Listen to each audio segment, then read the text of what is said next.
RJD ने राजभवन पर hackers रखने का गंभीर आरोप लगाया है। आरजेडी के आईटी सेल इंचार्ज ने एक्स अकाउंट पर पोस्ट कर राजभवन पर बड़ा आरोप लगाया है। राजभवन में ईवीएम हैकर्स को ठहराने की बात कही थी। बिहार में 7वें चरण का चुनाव से पहले सोशल मीडिया पर राजभवन को जोड़ते हुए निर्वाचन प्रक्रिया की निष्पक्षता के प्रति आम जनता के मन में संदेह डालने वाला पोस्ट डाला गया था। इस पोस्ट के जरिए केंद्र और राज्य सरकार को बदनाम करने की कोशिश की गई और इस पोस्ट को भी हम आपको दिखाएंगे कि इस पोस्ट में क्या है। तो राजभवन ने मामले में नाराजगी जताई और आर्थिक अपराध इकाई से कड़ी कार्रवाई की, इस मामले में अपील की है, जिसके बाद ईओयू ने पूरे मामले की जांच अब शुरू कर दी है। अब इस पूरे मामले पर सियासत भी शुरू हो गई है। और साथ ही चलिए अब पोस्ट आपको दिखाते हैं शक्ति सिंह यादव का, कि चर्चा है कि 2 संदिग्ध व्यक्ति जिनका नाम भी बताया जा रहा है और इनके बारे में लिखा हुआ कि बिहार के मुख्यमंत्री ही यहाँ के गृह मंत्री हैं। वैसे में नीतीश कुमार जी को जवाब देना चाहिए कि राज्य में ये दोनों व्यक्ति किस हैसियत से ठहरे हुए हैं। क्या ये कोई आईएएस हैं या कोई विभाग का अधिकारी हैं? इसका जवाब मुख्यमंत्री देंगे या चुनाव आयोग देगा। आगे लिखा गया है कि सूचना यह भी है कि इन दोनों व्यक्ति ईवीएम मशीनों की हैकिंग के विशेषज्ञ हैं। तो ये पोस्ट में है। 1 जून को पटना के नजदीक पाटलिपुत्र और पटना साहिब लोकसभा में वोटिंग होनी है। ऐसे में कैसे कोई संदिग्ध व्यक्ति राजभवन में ठहर सकता है? तो ये पोस्ट सामने आया और इस पूरे मामले को लेकर के अब छानबीन जो है वो चल रही है और इस पूरे मामले की जांच चल रही है और इस पूरे मामले पर अब जो सियासत है वो भी शुरू हो गई है।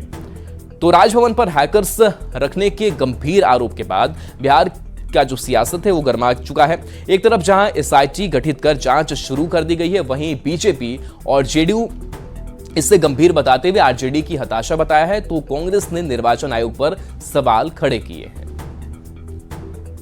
का ये बयान कि गवर्नर हाउस में ईवीएम हैकर्स रुके हुए हैं शुद्ध रूप से उनकी हताशा और निराशा को दिखाता है। वैसे भी संविधान में कभी तो इन लोगों का विश्वास रहा नहीं और तभी ये कारण है कि ये लोग संवैधानिक पद और संवैधानिक संस्था पे ऐसे घृणित आरोप लगा रहे हैं। एफआईआर हो गई है। प्रशासन को इस एफआईआर को बहुत ही गंभीरता से लेना चाहिए। राजद से जुड़े लोगों को इस बात का पूरा आभास और एहसास है कि इस चुनाव में भी उनकी बुरी हार होनी है। एक भी सीट नसीब नहीं होगी, तो उससे पहले इस तरह के हथकंडे अपना रहे हैं। राजभवन पर टीका टिप्पणी की जा रही है, इस तरह के गंभीर और संगीन आरोप लगाए जा रहे हैं। ऐसे मुद्दे बेहद संवेदनशील होते हैं। ईवीएम की जब बात आती है तो ईवीएम पे सवाल उठते हैं। कई बार सवाल देश में उठ चुका है। कितनी बार कांग्रेस पार्टी और बाकी दलों ने चुनाव आयोग से मिलकर इसकी जानकारी दी है और ये भी कहा है कि बैलेट पेपर पे इलेक्शन कराएं। इलेक्ट्रॉनिक मशीन है, चुनाव आयोग की जिम्मेवारी बनती है कि निष्पक्ष होके एक साफ सुथरा चुनाव हो। और इस बीच पटना से बड़ी खबर है, जहां बिहार में असमंजस में शिक्षक और अधिकारी पड़ गए हैं। कहीं सुबह 6 बजे से 1:30 बजे तक स्कूल खुले हैं तो कहीं 9 बजे से 12 बजे तक खोलने का निर्देश है और कई जिलों में 8 से 12 और 7 से 12 खोलने का आदेश है। तो टाइमिंग को लेकर के बड़ा ही कंफ्यूजन है। कई जिले में डीओ ने कोई आदेश ही नहीं दिया है।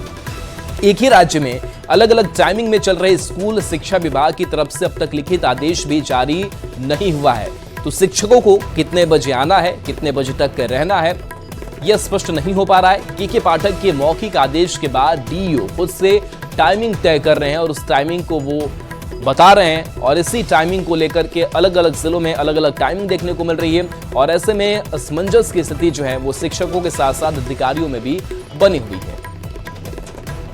और चलिए एक ब्रेक का वक्त हो चला है, जल्द वापस आते हैं।